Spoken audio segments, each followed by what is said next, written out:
इन 4 प्रकार के लोगों से बच के रहना, कभी मुसीबत में नहीं फंसोगे। जय श्री कृष्णा दोस्तों, स्वागत है आप सभी श्रोता बंधुओं का हमारे YouTube channel Shyam story world में। सज्जनों, आज का प्रसंग बहुत ही ज्ञानवर्धक और शिक्षाप्रद है, इसलिए आपसे निवेदन है कि वीडियो में अंतिम तक बने रहें। किसी जंगल में एक शेर रहता था। उसकी एक मंडली थी जो बहुत ही चापलूस थी, जिसमें एक कौवा, गीदड़ और एक भेड़िया था। उन्हें जंगल में एक ऊंट दिखाई दिया जो अपने समूह से भटक कर आ गया था। शेर ने अपनी चापलूस मंडली से कहा कि जाकर पता करो कि ये ऊंची गर्दन और ऊंची पीठ वाला जानवर कौन है और यहाँ किस प्रयोजन से आया है। शेर की बात सुनकर कौवा उड़ता हुआ ऊंट के पास गया और जानकारी इकट्ठा करके वापस आ गया। उसने आकर शेर से कहा कि महाराज, यह अजीब सा जानवर ऊंट है जो रास्ता भटक जाने के कारण यहाँ आ गया है। इससे घबराने की बात नहीं है, ये आपका शिकार है, आप इसे अतिशीघ्र समाप्त कर दीजिए। कौवा की बात सुनकर शेर कहने लगा कि यह हमारा मेहमान है और यह रास्ता भटक कर यहाँ आ गया है, इसलिए इसे मारना उचित नहीं है। कहते हैं इन 3 लोगों को संकट आने पर अगर शरण में आए तो उनकी रक्षा करनी चाहिए। पहला भक्त, दूसरा सेवक और तीसरा जो यह कहे कि मैं आपका ही हूँ। विद्वानों का कहना है कि विश्वास करके बिना भय के अगर शत्रु भी आपके घर आ जाए तो उसे भी नहीं मारना चाहिए। जो व्यक्ति ऐसा करता है उसे ब्रह्म हत्या का पाप लगता है। इसलिए तुम लोग उस ऊंट के पास जाओ और उसे बिना डराए अतिशीघ्र मेरे पास लाओ। शेर की आज्ञा पाकर कौवा, गीदड़ और भेड़िया ऊंट को बुलाकर शेर के पास ले आए।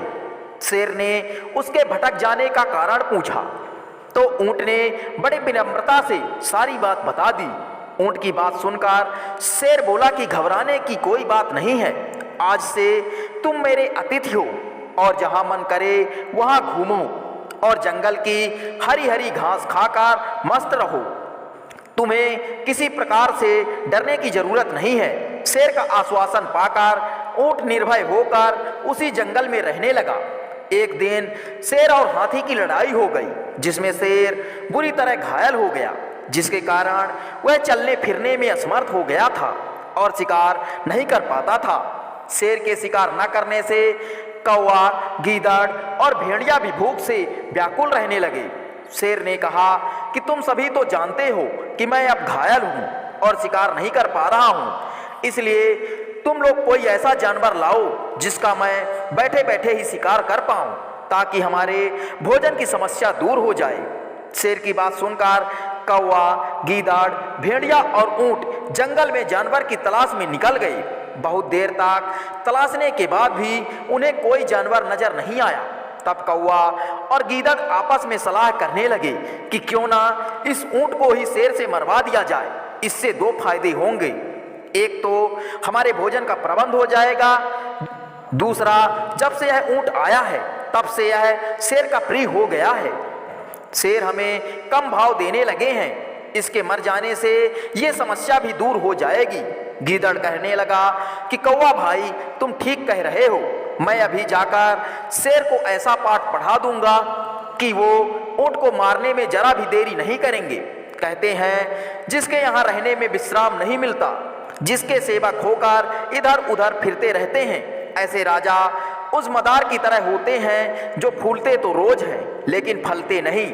ऐसे लोगों का त्याग कर देना ही चाहिए। गीदड़ बोला, तुम थोड़ी देर यहीं ठहरो, मैं शेर को बहका कर आता हूँ। सज्जनों, इतना कहकर गीदड़ शेर के पास पहुंच गया और बोला कि महाराज, मैंने सारा जंगल छान मारा परंतु हमें कोई जानवर नहीं मिला। अब हम क्या करें? अब तो भूख से दम निकला जा रहा है। एक उपाय है, अगर उचित जान पड़े तो कर लीजिए। जो हमारा साथी ऊंट है, क्यों ना हम उसी को मारकर अपनी भूख शांत कर लें। बंधुओं, ऊंट के मारने की बात सुनकर शेर गरजने लगा और कहा कि अरे पापी, तुझे धिक्कार है, अगर तूने फिर कभी ऐसी बात बोली तो मैं अवश्य तुझे मार डालूंगा। मैंने ऊंट को शरण देकर प्राण दान दिया है। विद्वानों का कहना है कि अभय दान से बड़ा कोई दान नहीं होता है।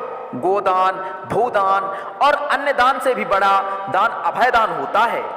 गीदड़ कहने लगा कि महाराज, पाप तो तब लगेगा जब आप अभय दान देकर उसे मारेंगे। यदि अपनी इच्छा से वह अपना शरीर आपको अर्पित कर देगा तो आपको कोई दोष नहीं लगेगा। यदि आप भूखे पड़े रहेंगे तो ऐसे भी मर जाएंगे।